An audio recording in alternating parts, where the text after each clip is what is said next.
사람들은 혹시 젊은 사람들은 기억하지 못했지만 70대 이후 또는 60대까지는 혹 기억할 수가 있습니다.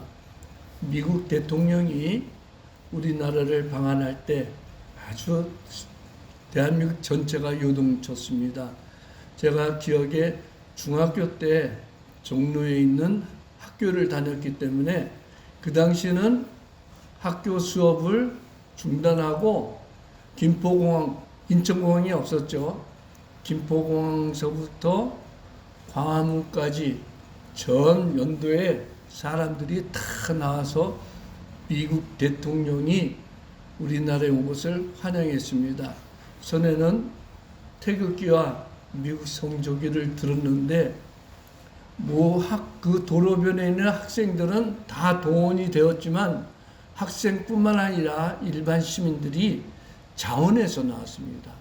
지금 2002년도 월드컵 할 때 전 우리나라 도시란 큰 도시는 붉은 악마들로 새빨갛게 가득 채웠죠. 그 정도 차원이 아닙니다. 광화문에만 모였고 시청 앞에 모였는데 김포공항서부터 도로 양쪽은 다 차단하고 시민들이 나와서 열렬히 환영해 주었습니다. 그 당시 제가 시청 앞 중학교 2학년 때요. 시청 앞에 거기 나가서 환영하는데 얼마나 멋있냐면은 그 서울역서부터 큰 도로, 그 당시 양쪽에는 높은 빌딩들이 있거든요. 그 빌딩 옥상에서 오색 색종이 있죠. 그걸 막 통째로 뿌리면 하늘이 안 보일 정도로 엄청나게 색종이를 뿌렸습니다.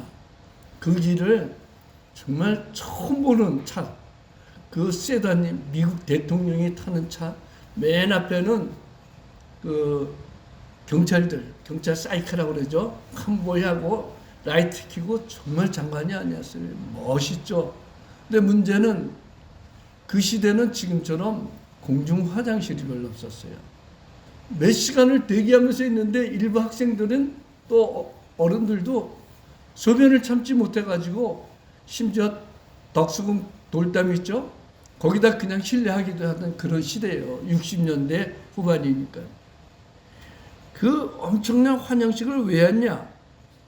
미국이라는 대통령이 그 당시 가난한 대한민국을 돕기 위해서 약속을 하기 위해서 온 거고, 또 하나는 미국이라는 나라가 세계 최강대국인데 대한민국에서 다시는 6.25 같은 전쟁이 일어나지 않도록 지켜주겠다. 그것을 보여주기 위해서 미국 대통령이 오신 것입니다. 이 세상에서 가장 힘 있는 나라의 대통령이 가장 조그맣고 경제적으로 어렵고 6.25 전쟁의 흔적이 곳곳에 있어가지고 가난한 사람들에게 소망을 주기 위해서 약속을 하기 위해서 온 것이기 때문에 대한민국의 모든 사람들이 열렬히 환영한 것입니다. 지금도 미국은 막강한 힘을 나타내서 세계 경찰국 역할을 하고 있습니다. 그렇다면 세계의 강한 미국의 대통령 한 사람이 오는데도 이렇게 열렬히 환영했는데 예수 그리스도 그분은 어떤 분인가? 우리가 이것을 생각해요. 세계에서 가장 강한 나라의 대통령이 힘들고 어려울 때 예수님께 기도를 하는 거예요. 무릎 꿇고 두 손을 모으고, 또 대통령 선거에 당선돼서 취임식할 때 성경에 손을 얹고 약속을 합니다. 그 성경은 1861년 링컨 대통령이 취임할 때 의사당 앞에서 선서한 그 성경책을 의사당 도서관에 보관되어 있는 것을 대통령 취임 선서할 때는 지금도 가져와서 그 성경책 위에 손을 얹고 선서하게 합니다. 특별한 경우 자기가 사용하는 성경책에 손을 얹고 서약하지만 보편적으로 링컨 대통령이 서약한 그 성경 위에 손을 얹고 생각합니다. 왜 그럽니까? 세계의 가장 강한 나라의 대통령이 성경 위에 손을 얹고 생각한다는 것은 하나님 말씀을 따르고 하나님의 그 신실한 약속을 믿고 올바른 통치자가 되겠다는 그런 약속입니다.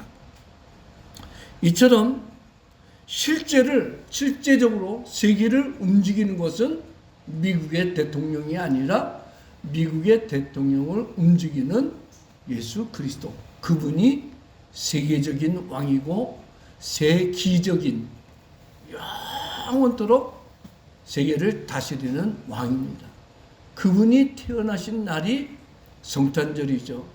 제가 주보에 보면 성탄절의 유래에 대해서 간략하게 설명한 것이 있습니다. 따라서 이번 수요일 성탄절을 앞두고 오늘은 성탄을 준비한 사람들, 어떤 사람들이 있는가 한번 상고하면서 과연 나는 어떠한 자세로 성탄절을 준비해야 되는가 깨달은 시간이 되기를 주님의 이름으로 축원합니다. 첫 번째 보면 자신의 몸을 드린 마리아가 있습니다. 오늘 읽은 본문에 보면 천사가 이르되 마리아여 무서워하지 말라. 내가 하나님께 은혜를 입었느니라. 보라 내가 잉태하여 아들을 낳으리니 이름을 예수라 하라. 우리가 성경을 많이 읽고 또 성탄절에는 항상 마리아의 얘기가 나오기 때문에 우리가 그냥 읽고 지나가지만 실상 그 당시 여러분들이 특히 여자분들이 결혼 안 한 여자라면 더욱 좋아요. 자, 우리 은지 친구분 또 저기 있는 아주 고등학생이 이런 일을 겪었다 봐요. 갑자기 약혼을 했는데 그 당시 유대사회는 약혼을 하고 1년 동안은 혼인자로 있다가 1년 후에 결혼하고 비로소 동거를 시작합니다. 그런데 내가 약혼을 했는데 약혼을 했으면 그 남자하고 결혼을 한다는 전제에 이제는 뭔가 마음을 준비하고 그 남자를 위해서 순교를 지키고 또 아름다운 여인으로 결혼 생활을 할 것을 준비하는 그런 때인데 갑자기 어떤 천사가 나타나서 너는 이제 하나님의 능력으로 예수를 잉태하게 될 것이다 할 때 그 말을 믿을 사람이 있겠는가? 결코 그거는 믿기는 힘든 일이에요. 왜냐하면 남자를 경험하지도 못했고 또 남자를 알지도 못하는데 어떻게 임신이 되어야 되느냐 이거예요. 여자들의 상식으로 보면은 남자하고 정상적인 관계를 가져야지 임신이 되는데 그런 관계 없이 의학적을 초월해가지고 어떻게 임신이 되느냐. 그런데 문제는 마리아가 믿었다는 거예요. 뭘 믿었느냐? 하나님의 은혜를 입었기 때문에 가능한 것을 마리아는 믿었습니다. 그런데 실상 상황은 그렇지가 않아요. 약혼한 여자가 남자하고 관계없이 임신을 하게 되면은 그는 부정한 여인이기 때문에 혼인이 파기가 되고 친정집에서는 부정한 여인이라고 해서 돌로 쳐 죽여야 됐습니다. 가문을 위해서 가문의 수치라고 해가지고 친족들이 모인 데서 얘는 약혼녀로서 그 약혼녀를 향해서 정절을 지키지 못하고 부정한 행위를 했기 때문에 우리 가문에서 파문한다 해가지고 결국은 인간 이하로 살든지 아니면은 가족의 영광을 신앙을 지킨다고 돌에 맞아 죽기도 했습니다. 그런데 이처럼 천사 가브리엘이 나타나가지고 이제 하나님의 은혜를 입었고 성령이 너에게 큰 권능이 임할 것인데 너는 잉태를 하고 또 아기를 낳을 것이다. 한 이 말을 마리아는 그대로 믿었습니다. 그러고서 뭐라 그러냐면은 주의 여종이오니 말씀대로 내게 이루어지이다. 누가복음 1장 38절에 마리아가 고백하는 것이 천사 가브리엘이 하나님께서 너를 통해서 예수 그리스도를 태어나게 해줄 것이다 하자 마리아는 주의 여정이오니 말씀대로 내게 이루어지이다 라면서 자신의 몸을 드리겠다고 했습니다. 물론 앞으로 어떻게 될지 생각은 못했겠죠. 이제 내가 임신하고 예수를 출산하게 되면 어떻게 될지, 집에서 배척을 당할지 파문을 당할지 돌에 맞아 죽을지 모르는 상황에서 주의 여정이오니 말씀대로 내게 이루어지이다 하면서 자신의 몸을 드린 것입니다. 말이 그렇지 약혼한 처녀가 결혼 전에 부정을 했다는 이런 인식을 갖게 될 텐데 주의 여정이오니 말씀대로 내게 이루어지이다. 이런 믿음의 고백을 하는 것은 결코 쉽지 않습니다. 하지만 중요한 것은 우리가 알 때 마리아가 신앙이 좋거나 마리아가 예수 그리스도의 성탄을 미리 알고 그렇게 대답한 것이 아니라는 거예요. 중요한 것이 뭐예요? 가브리엘 천사가 한 말이 있죠. 내가 하나님께 은혜를 입었으니, 즉 하나님의 은혜로 내게 모든 것을 이루어진다는 것을 비로소 뒤늦게 마리아는 믿었던 것입니다. 이러보건대 마리아가 여자의 몸으로 아기 예수를 태어나게 한 여자로서는 가장 영광스러운 성모가 된 것은 하나님의 은혜였지 마리아 자신이 믿음이 좋았거나 마리아 자신이 평상시에 주님의 성탄을 사모하면서, 즉 구약시대니까 메시아가 나를 통해서 이 땅에 오실 것을 생각하거나 기도하거나 그러지는 아니한 것입니다. 오직 하나님의 은혜였기 때문에 마리아가 자기 몸을 주님께 드릴 수 있었고 아기 예수를 탄생하는 여자로서 가장 큰 축복받은 여자가 된 것입니다. 이러보건대 우리가 깨달을 것은 우리가 신앙생활하거나 나의 모든 기도가 응답되는 과정에는 내 신앙이 좋거나 나의 헌신이 하나님께 상달되어서 축복받는 것이 아니라 그 이전에 먼저 하나님의 은혜가 있어야 되는 거예요. 하나님의 은혜가 아니면은 내가 나타나는 거예요. 근데 하나님의 은혜가 있으면 내가 나타나지 않고 예수 그리스도가 나타나고 하나님께서 하시는 그 계획이 나를 통해서 이루어지는 거예요. 여러분이 초등학교 때나 중학교 때나 아마 지금은 모르죠. 우리 때는 도서를 많이 읽게 해서 반드시 읽어야 할 책 중에 하나가 여자 일생이에요. 모파상, 유명한 작가죠. 근데 이 모파상이 본래 하나님의 은혜를 깨닫고 신학교에 들어갔어요. 그 신학교에 들어가면은 정말 주님 위해서 살라고 결단을 하고 헌신을 해야 되는데 신학교에서 신학도 배우면서 또 한쪽으로는 세상이 좋았던 거예요. 제가 은퇴하기 전에 목사 고시부 부장으로 있었잖아요. 그럼 면접을 해요. 신학생들 입학할 때. 어떤 사명감으로 신학교에 들어가냐 하면 뭐 여러 가지 뭐 많은 일을 얘기해요. 간증도 있고 또는 사명도 있고 어떤 때는 어려서부터 부모님이 서원해서 이 길에 들어간다 했는데 졸업하고 나서 이제 목사 안수 받을 때 한번 다시 질문합니다. 처음 신학교 들어갈 때의 자세하고 지금하고 똑같냐 그러면 아니라고 해요. 더 뜨거운 열정이 생기고 사명이 생겼냐 그러면 고개를 푹 숙여요. 처음 신학교에 들어갈 때의 자세하고 지금하고 틀려졌다는 거죠. 순수함이 없어졌다는 거예요. 여러분 알다시피 정명훈 있죠? 강옥희 권사님 둘째 아들. 그 명훈이가 어머니 기도로 신학교를 들어갔어요. 그래서 대전 침례 신학교 대학부 들어갔는데 대학교 들어가고 신학대학 들어가서 좋은 걸 배웠어요. 뭘 배웠냐? 술, 담배를 배워버렸어요. 그리고 결국 포기했죠.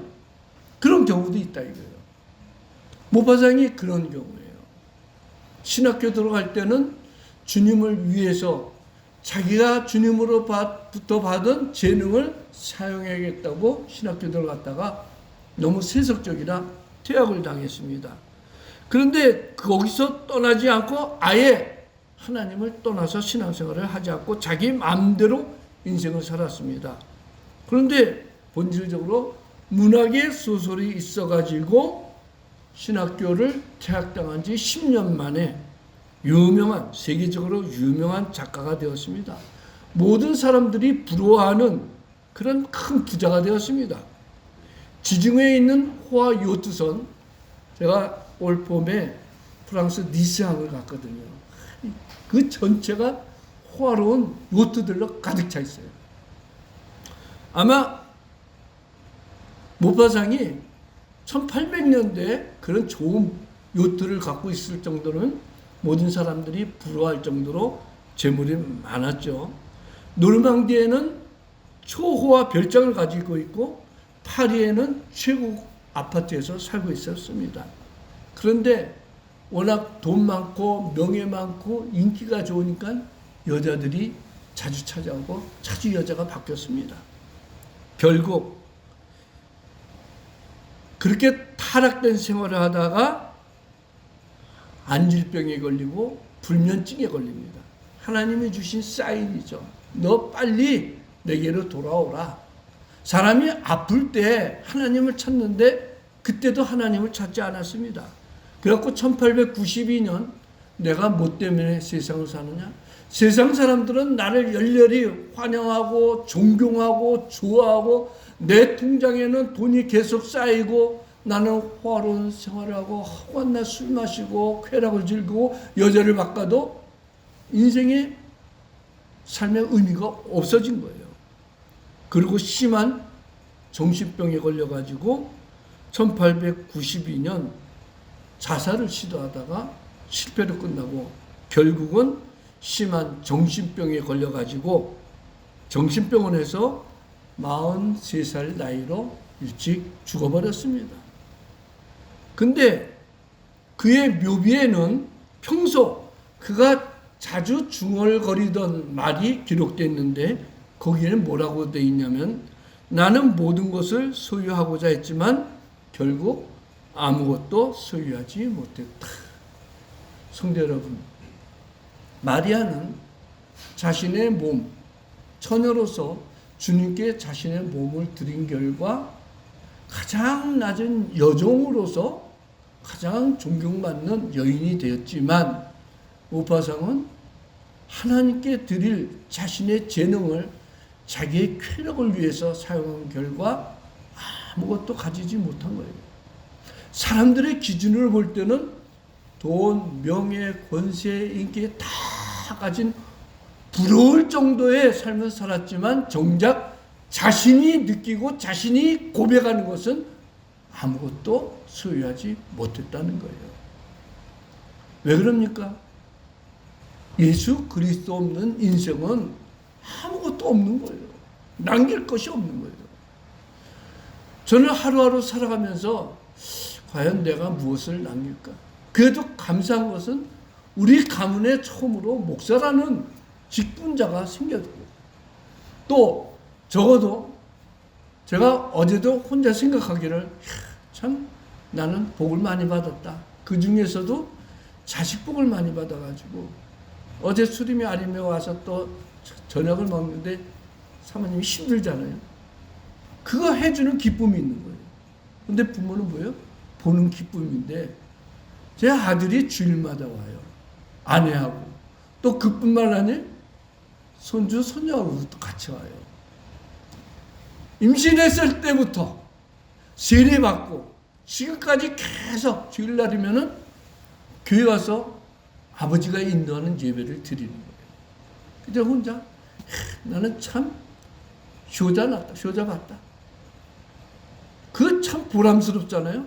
자식을 본다는 거. 그래 하나님께서 나에게 분에 넘치는 축복이지. 각자가 소유하는 개념이 다른 거예요. 어떤 사람은 그래도 돈이 최고야. 어떤 사람은 인기가 최고야. 어떤 사람은 건강이 최고야 하겠지만 예수 그리스도 없는 인생은 아무것도 없는 거예요. 왜? 하나님이 온 세상을 만드셨는데 그분이 내 안에 있을 때는 나는 모든 것을 가진 거예요. 그런데 모든 것을 창조하신 하나님이 내 안에 없을 때는 나는 아무것도 없는 가장 불행한 인생이라는 거예요. 두 번째로 마리아를 용납한 요셉이 있습니다.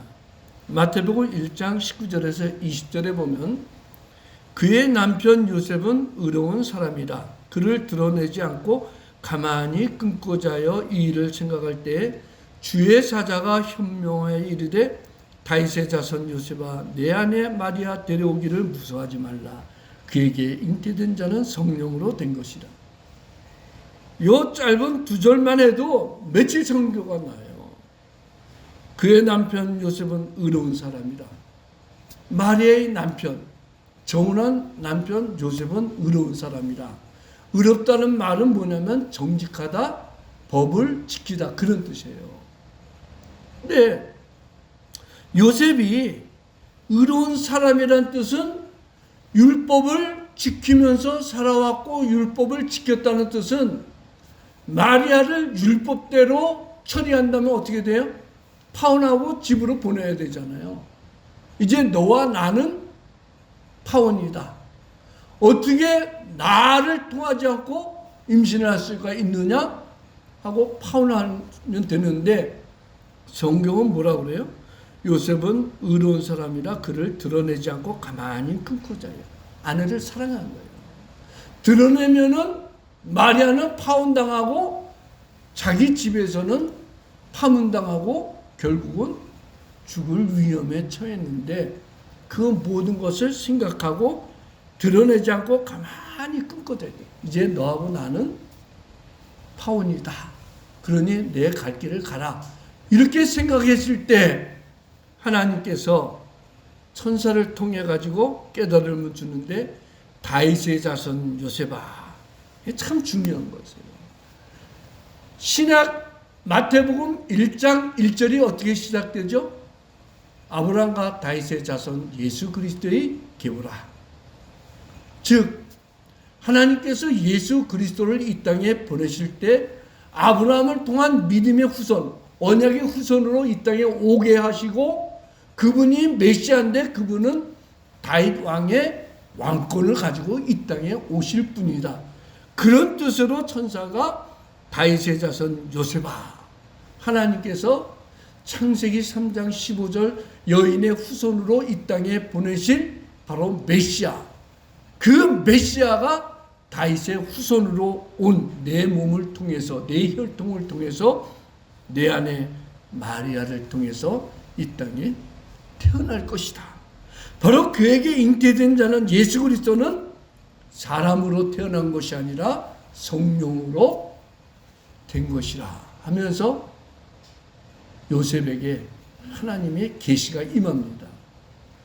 성도 여러분, 이때 만약 요셉이 율법대로 마리아와 파혼을 했다면은, 즉 사탄의 계략대로 파혼을 하고 마리아가 자기 친정집에서 파문당하고 돌로 쳐 죽인다면은 어떻게 돼요?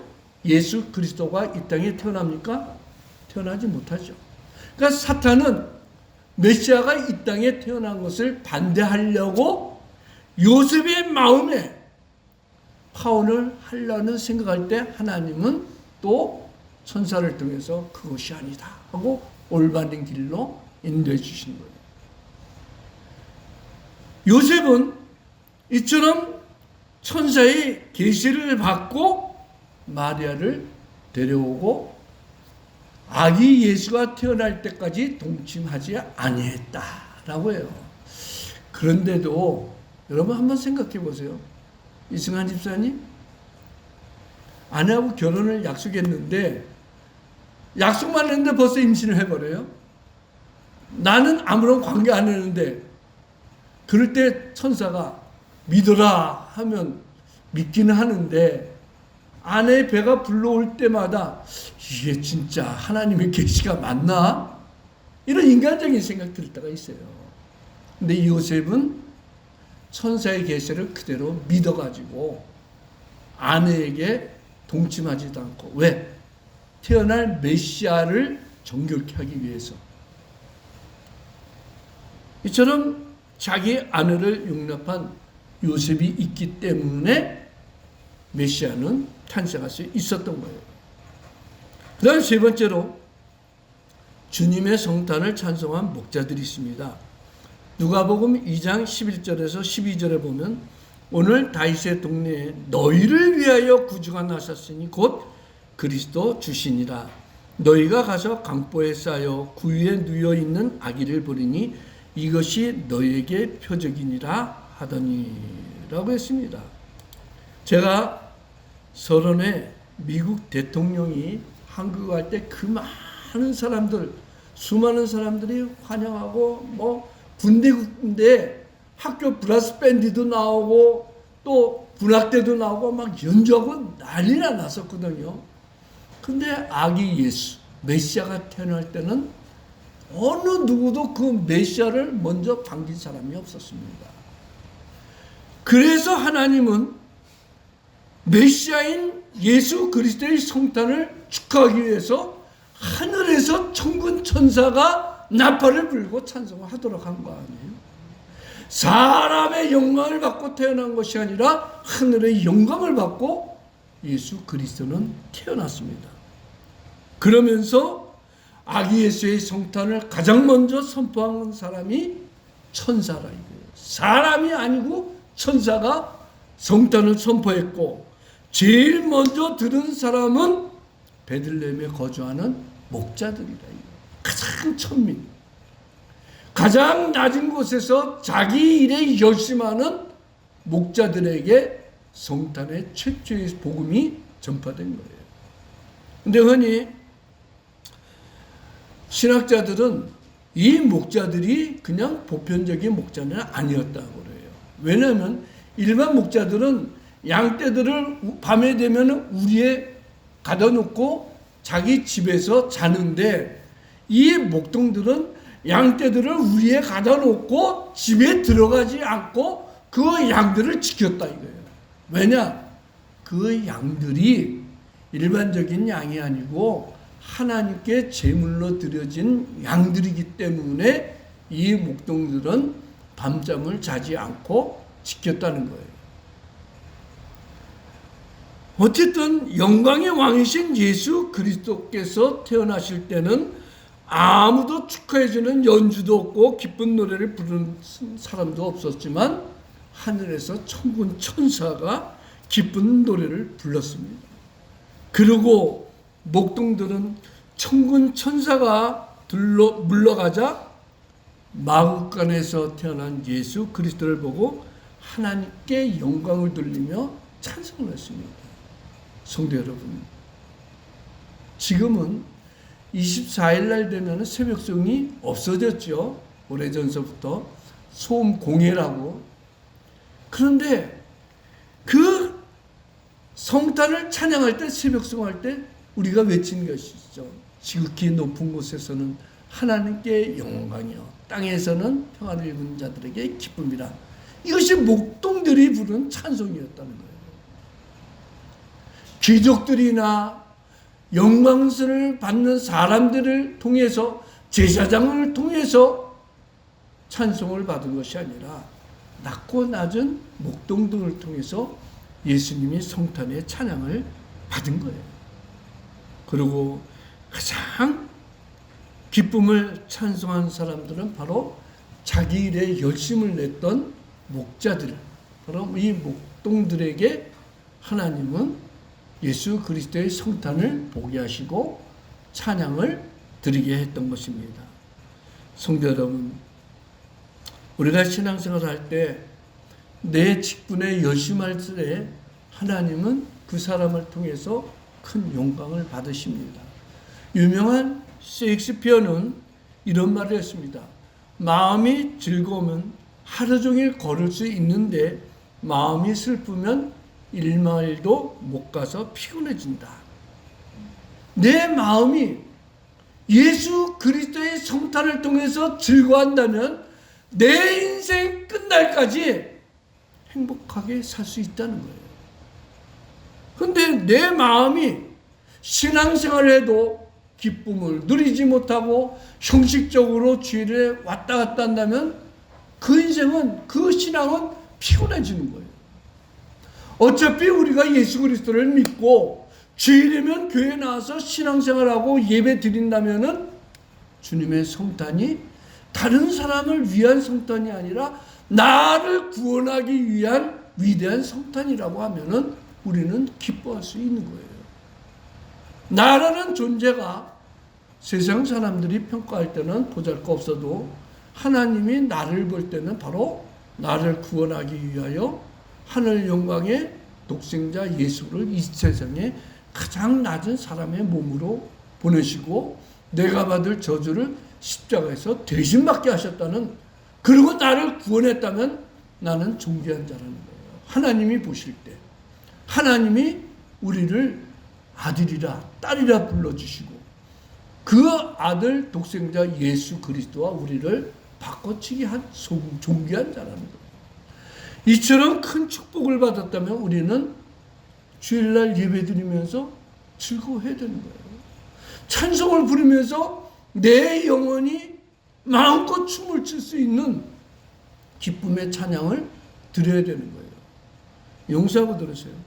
오늘 아까 부른 찬송가 97장 제가 처음 부른 찬송이에요. 사실 전에도 성탄 전에 몇 번 부르려고 했지만 몰라서 못 불렀어요. 근데 요새는 뭐 인터넷이 잘 돼 있어가지고 유튜브에 치면은 곡조 반주 다 나와요. 몇 번을 들었죠. 오늘도 몇 번 듣고. 왜? 하나님을 찬양하려면 자신 있게 불러야 되죠. 반주는 하는데 박자 틀리고 곡조 틀리고 그러면 안 될까 봐. 적어도 주님을 찬송하는데 내가 영혼이 힘있게 불러야 되잖아요. 솔직히 혼자 찬양할 때는 여러분들은 안 봐요. 하나님을 찬양하니까. 그런데 제 목소리 하나가 여러분 전체가 부르는 목소리보다도 합창보다는 더 크고 더 아름답게 불려져야 된다는 그런 마음으로 부르는 거예요. 왜? 주일 예배 인도한다는 것이 저에겐 즐거움이기 때문에. 왜? 예수님의 성탄을 증거하는 것이기 때문에. 하나님이 우리를 구원하신다는 그 복음을 전하는 것이기 때문에 주일날 되면 저는 즐거운 거예요. 여러분 인생도 마찬가지. 예수 그리스도 때문에 주일날 교회 오는 발걸음이 즐거워지고 예배가 행복해지고 예배 돌아가고 이 다음 또 주일날 어떻게 주일날 가나, 그것이 아니라 야 주일날 가서 예배 드리고 하나님께 감사 찬송 부르고 예물을 드려야지, 이런 마음으로 신앙생활 한다면 여러분의 인생은 하나님께서 기쁘고 즐겁게 또 축복해 주실 것을 믿습니다. 마지막으로